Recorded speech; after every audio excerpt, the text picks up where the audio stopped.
आज चक्रव्यूह में वो शख्स है जो बीते 6 दिसंबर के बाद से अचानक नेशनल मीडिया में सुर्खियों में छा गया है। नाम है हुमायूं कबीर। मुर्शिदाबाद के बेलडांगा में बाबरी नाम की मस्जिद की बुनियाद रखने के बाद से लगातार ममता बनर्जी को हुमायूं कबीर चैलेंज कर रहे हैं। नमस्कार, मैं आपके साथ आपका दोस्त सुमित अवस्थी। शाम के 7 बजने वाले वक्त है टाइम्स नाउ नवभारत के सबसे नए न्यूज़ और एनालिसिस शो चक्रव्यूह का। जी हाँ, CHAKRAVIEW। जैसा कि वादा किया है, आज भी आपकी राय के बेसिस पर ही हमने इस शो को तैयार किया है।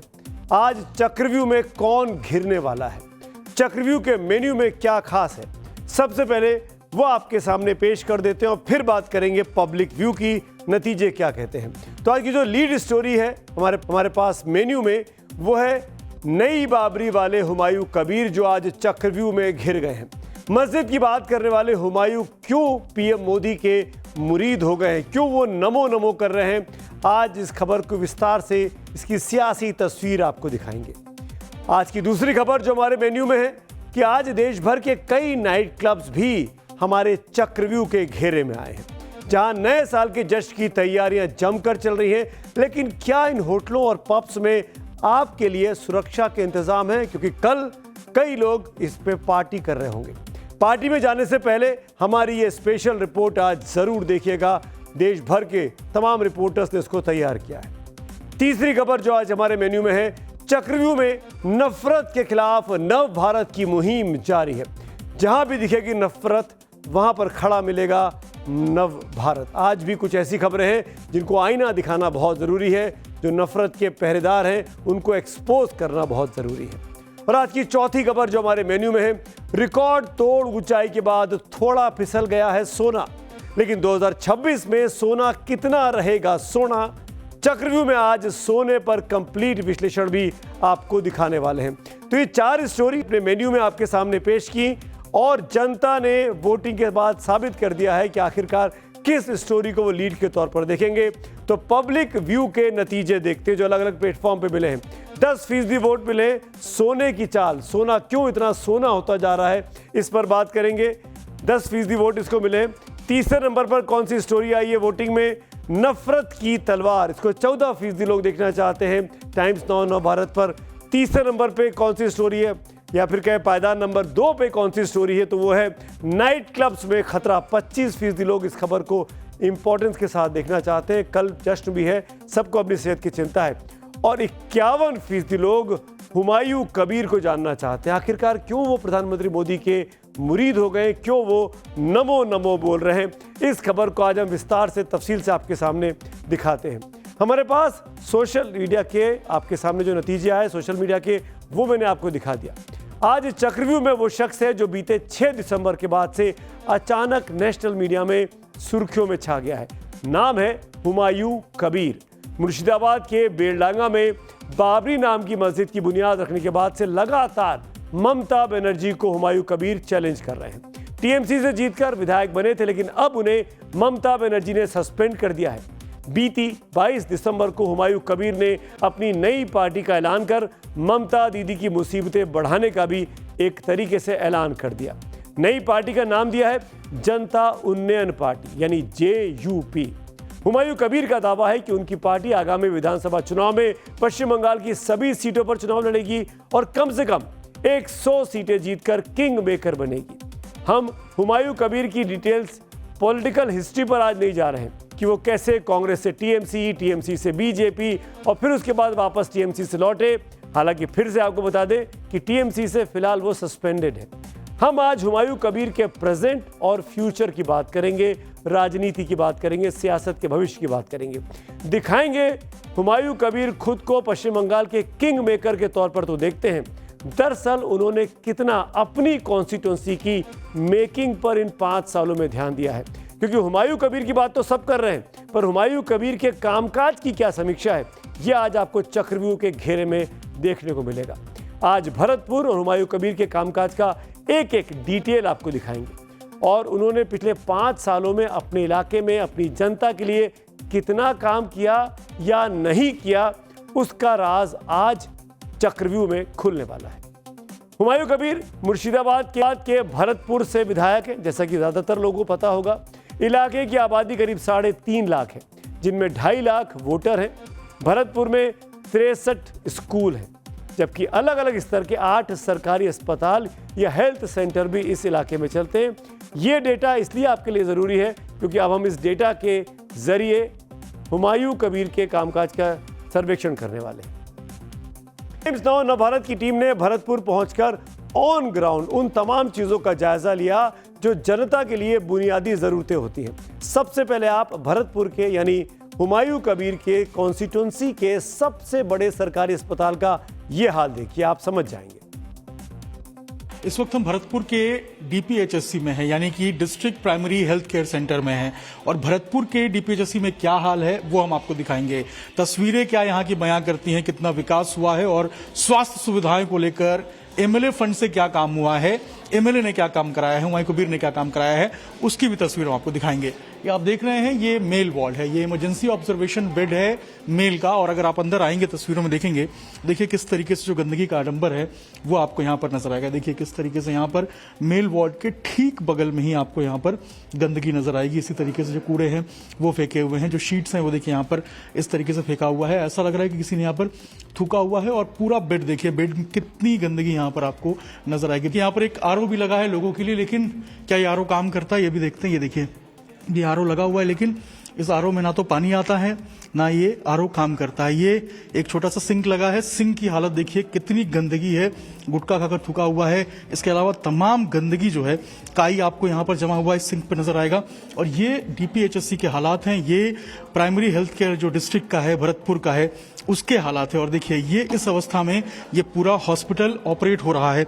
एमएलए फंड से क्या काम हुआ है आप देख रहे हैं, क्या हालात है आप देख रहे हैं। अब देखिए यहाँ पर जो वॉशरूम है ये मेल वॉशरूम है, और मेल वॉशरूम के अंदर एक बार तस्वीर दिखाइए।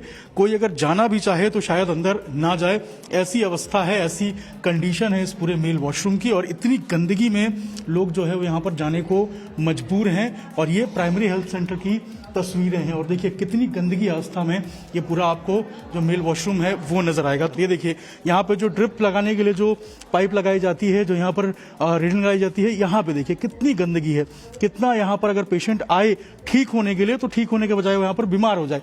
ऐसे हालात में यहाँ पर डीपीएचएससी के अंदर लोग इलाज करा रहे हैं। आप भी इलाज कराने आए हैं, क्या समस्या है आपको, क्या दिक्कत है?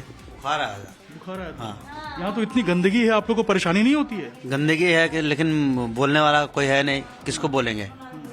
गंदगी तो बहुत है, बाथरूम में ना पानी सही से आ रहा, ना कोई क्लीन करता, ना कुछ करता, ना वॉश करता। इतना गंदगी है, बाथरूम के अंदर जाने का लायक नहीं है। तो किसको बोले, कौन सुनेगा? यहाँ बोलने वाला ना सुनने वाला कोई नहीं है। विधायक जी को आपने कभी कंप्लेन नहीं किया? अभी हम लोग रहते हुए तो आया नहीं यहाँ। अगर आए तो बोले उसको। विधायक जी कभी नहीं आते? नहीं, यहाँ अगर आते तो हम लोग जब तक है अभी 4-5 दिन से, तब तक तो नहीं आया। मेरे रिपोर्टर अभिषेक ने बाकायदा जाकर हुमायूं कबीर की कॉन्स्टिट्यूंसी का हाल जाना। ये एक्सक्लूसिव रिपोर्ट आप देख रहे हैं, टुकड़ों में आपको दिखा रहा हूं मैं। अब बात करेंगे विधायक जी की यानी हुमायूं कबीर की, जिसके बारे में आपने सुना कि क्या कह रहे थे वहां के लोग। अब अस्पताल के बाद आपको लिए चलते हैं भरतपुर की सड़कों का हाल आपको दिखा देते हैं और जान जाएंगे विधायक जी ने कितना काम किया है। हुमायूं कबीर के विधायकी इलाके यानी कि भरतपुर में रोड के क्या हालात है, अब आपको एक तस्वीर दिखाते हैं। मेरे पीछे अगर आप देखेंगे तो ये देखिए यहाँ पर आपको कोल्हू नजर आएगा। यहाँ पर कोल्हू का जो बैल है उसके साथ आपको यहाँ पर लोग आते हुए नजर आएंगे। अब ये हालात ऐसे क्यों है कि यहाँ पर कोल्हू चल रहा है लेकिन आपको यहाँ पर कोई भी गाड़ी जो है वो नजर नहीं आएगी। कारण यह है कि यहाँ पर जो रोड है वो बिल्कुल भी खराब है, जर्जर अवस्था में है, और यहाँ पर कोई भी 4 व्हीलर, कोई एम्बुलेंस, कोई गाड़ी यहाँ पर नहीं आ सकती। ये तस्वीर है भरतपुर की, ये तस्वीर है भरतपुर के अंदर इस गांव की जहां हम मौजूद हैं। और यहाँ देखिए किस तरीके से जो रोड है वो यहाँ पर खंडहर बन चुका है, जर्जर पूरा आपको रोड नजर आएगा। कहीं कहीं पे लोगों ने यहाँ पर पुआल डाला हुआ है ताकि जो सड़क है उसके ऊपर जो ये कोल्हू आ रही है, जो रिक्शाज आ रहे हैं, उनको कोई समस्या ज्यादा ना हो और आराम से यहाँ से लोग निकल पाए। आप समझिए अगर यहाँ पर कोई बीमार हो जाए, परेशान हो जाए, तो यहाँ पर एक एम्बुलेंस तक नहीं आ सकता जो यहाँ से मरीजों को लेकर जाए। ये तस्वीर है यहाँ भरतपुर की। और ये देखिए ये प्राइमरी स्कूल है, ऐसा नहीं है कि हम किसी गांव के बाहर से आपको रिपोर्ट करके दिखा रहे हैं, ये गांव के बीचों बीच का हिस्सा है, ये बीचों बीच की तस्वीर है। और ये देखिए यहाँ पर ये प्राइमरी स्कूल है, प्राइमरी स्कूल के सामने का ये पूरा इलाका है और यहाँ पर हजारों की संख्या में लोग रहते हैं। तो अगर कोई बीमार होता है तो कैसे लेके जाते हैं आप? ওই কাঁধে করে নিয়ে যেতে হয়, কোলে করে দিয়ে ওইখানে চাপাইতে হয় ভালো রাস্তা দিয়ে। कंधे पे उठा के ले जाते हैं? হ্যাঁ। एम्बुलेंस नहीं आती यहाँ? না না कोई कार वगैरह अंदर नहीं आती? না না। हुमायूं कबीर विधायक यहाँ के, आपको कंप्लेन नहीं किया आप लोगों ने कि भाई উনি এসেছিলেন আশ্বিন মাসে দুর্গাপুজোতে। आपने बताया नहीं कि रोड बनाइए? হ্যাঁ উনি দেখে গেছেন এই রাস্তায় এসেছে উনি। कुछ नहीं किया। হুম। ये मुर्शिदाबाद के बहरमपुर के पूरे इलाके के भरतपुर की तस्वीर है जो हम आपको दिखा रहे हैं, जहां से हुमायूं कबीर विधायक हैं, जहां से इन लोगों ने उनको चुन के भेजा है, वोट किया है और वोट करने के बाद जब उनको विधानसभा में पहुंचाया है इस इलाके से, तो देखिए उन्होंने क्या गिफ्ट दिया है। ये प्राथमिक विद्यालय है, प्राथमिक विद्यालय के सामने की तस्वीर आपके सामने है। आप देखिए अगर रात में कोई आए तो ये जो ठोकर है वो बिल्कुल, ये इसको ढकने के लिए देखिए ये जो तस्वीर आप देख रहे हैं, ये ठोकरें जो निकली हुई है ना, इसको ढकने के लिए लोगों ने पुआल डाल दिया है कि अगर कोई आए रात में दिखे नहीं तो गिरे तो कम से कम बच जाए, कम से कम हाथ मुंह ना फटे, कोई इमरजेंसी सिचुएशन ना हो जाए। क्योंकि आप सोचिए अगर इमरजेंसी हो जाएगी तो यहाँ तो भाई एम्बुलेंस भी नहीं आ सकती है, ना एम्बुलेंस आएगी ना लोग जाएंगे।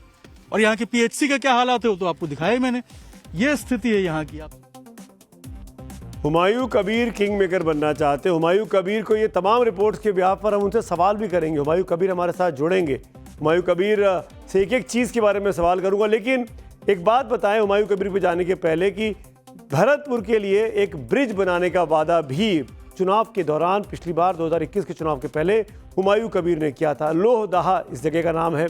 बाबरी के नाम से मस्जिद की बुनियाद रखने वाले हुमायूं कबीर ने अब तक एक ब्रिज के लिए एक पिलर की भी नींव नहीं रखी है। लोग आज भी नाव पर अपनी गाड़ी को रखकर नदी पार करते हैं। देखिए क्या हाल है वहां का। हम भरतपुर के अब स्कूलों की बात आपको कर देते हैं। देश की नई शिक्षा नीति के मुताबिक एक स्कूल में टीचर और स्टूडेंट का जो रेशो है वो 30:1 का होना चाहिए, यानी 30 छात्रों पर एक शिक्षक। अब ये देखिए हुमायूं कबीर की कॉन्स्टिट्यूंसी के स्कूल का क्या हाल है।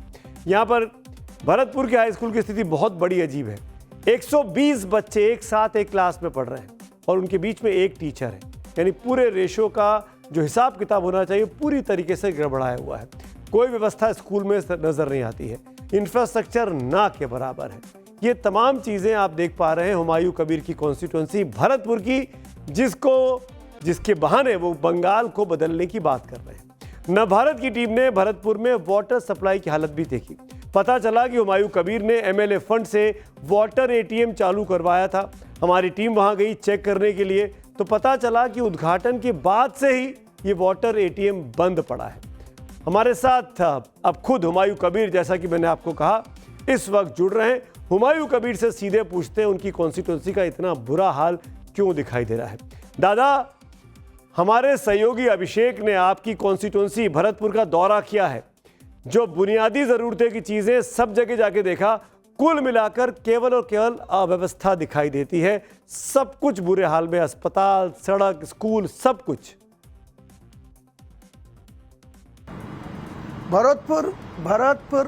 भरतपुर में कुछ नहीं किया। ममता बनर्जी को सिंबल लेके मैं चुनाव जीता, तो ममता बनर्जी मेरा क्षेत्र में कोई काम नहीं किया। वो एक ब्रिज करने के लिए बोला कंक्रीट का, वो भी नहीं दिया। वो कोई अलग सिस्टम में जो डेवलपमेंट होना चाहिए नहीं हुआ। सिर्फ मेरा विधायक का जो फंड है वही काम हुआ। इसीलिए तो उनका खिलाफ में मुद्दा उठा रहा है। इसीलिए तो मेरा पब्लिक को समझाने का कोशिश किया करेगी। और वो ममता बनर्जी को पार्टी को जो पिछले चुनाव में 2021 में जो 22 से 20 सीट मिला, उनको मैं 0-0 कर देगी। यही तो मैं तो बोल दिया। तुम हिम्मत है तो तुम लड़ के लाओ। मुर्शिदाबाद के तुम चुनाव में तुमका उम्मीदवार को जिता के दिखाओ। यही तो मैं चैलेंज लिया। दादा, आप सारी जिम्मेदारी ममता बनर्जी पर डाल रहे हैं। भैया आप भी तो विधायक हैं, एक एमएलए का फंड भी होता है, उसका क्या किया आपने? उससे काम करा देते अपनी कॉन्स्टिट्यूंसी में। मेरा फंड का यूज किया कि क्या नहीं, वो डिस्ट्रिक्ट मजिस्ट्रेट जो है मेरा फाइन तो मेरा नाम पर डायरेक्ट नहीं मिला ना। वो जिला का जो अधिकारिक है उनको डिपार्टमेंट में पूछ लीजिए। मैं 4 साल से कितना रुपया पाया, 2.5 करोड़ रुपया मिला, 2.5 करोड़ ख़त्म हो चुका हूँ। वो डेवलपमेंट के लिए खर्चा हो गया। फिर जो 1 करोड़ है ऑनगोइंग प्रोसेस में है 70 लाख रुपया, वो भी 1 महीने के अंदर, जनवरी के अंदर वो काम पूरा हो जाएगी। दादा अब एक बात और बताइए, आपने पिछले चुनाव के पहले एक ब्रिज बनाने का लोहा दापा में वादा नहीं किया था क्या? ये बात सच है कि गलत? हम वहां गए, वहां पे एक भी ब्रिज का एक पिलर तक नहीं दिखाई दिया, सरासर झूठा वादा। इसीलिए तो इनको खिलाफ किया मैं। लोहादा घाट में ब्रिज बनाने के लिए 4 साल से बोल रहा है। ममता बनर्जी जो जिला को जो एडमिनिस्ट्रेशन मीटिंग करने के जा रहा है, वो नाटक कर रहा है। वो नाटक खत्म करने के लिए तो मैं ये मुद्दा उठा के अगले दिन आम आदमी को पास जाऊंगा ना, यही तो सोच रहे हैं। दादा आप 5 साल से विधायक हैं, 4.5 साल, पौने 5 साल पूरे हो गए, आपको पार्टी से अभी निकाला गया है। आप काम कर सकते थे ना। आपने वाटर एटीएम का उद्घाटन किया था, आपको याद है ना? खूब वाहवाही बटोरी। हमारी टीम वहां गई, वाटर एटीएम बंद पड़ा है। हमको वहां के लोगों ने खुद बताया कि अगले दिन ही बंद हो गया था। वो कौन बोल रहा है? कौन बोल रहा है? वो टीएमसी को चमचा लोग है जो ममता बनर्जी को पीछे पीछे उनको नाम लेके पैसा उठा के खा रहा है। वो आदमी का कोई सवाल का जवाब मैं नहीं दूंगी। वो आदमी को सवाल का जवाब आप इलेक्शन में आम आदमी दे दूंगी। हुमायूं कबीर साहब, आप विधायक हैं, आपका काम स्कूल, अस्पताल, पीने के पानी पर ध्यान देने का है, लेकिन आप तो मस्जिद की बातें कर रहे हैं। आप तो मस्जिद बनवा रहे हैं। मस्जिद बनवाकर क्या विकास हो जाएगा आपके इलाके का? अरे सर, सरकार कैसे में रखा? सरकार लाने के लिए क्या जरूरत है? मैं ही पब्लिक को पैसा कलेक्शन करके स्कूल बनाएगी तो सरकार मंदिर बनाने के लिए हुआ? सरकार किसी लिए हुआ? मैं चुनाव में वोट लेके ममता बनर्जी को 3 बार वो मुख्यमंत्री बना, तो वो स्कूल बनाएगी, वो यूनिवर्सिटी नहीं बनाएगी, वो हॉस्पिटल का सीट नहीं बढ़ाएगी। मेरा क्या वो कोई जमींदारी लेने का क्या जरूरत है? मेरे को सत्ता में आने दीजिए, सारे काम मैं ही पूरा करेगी 5 साल के अंदर।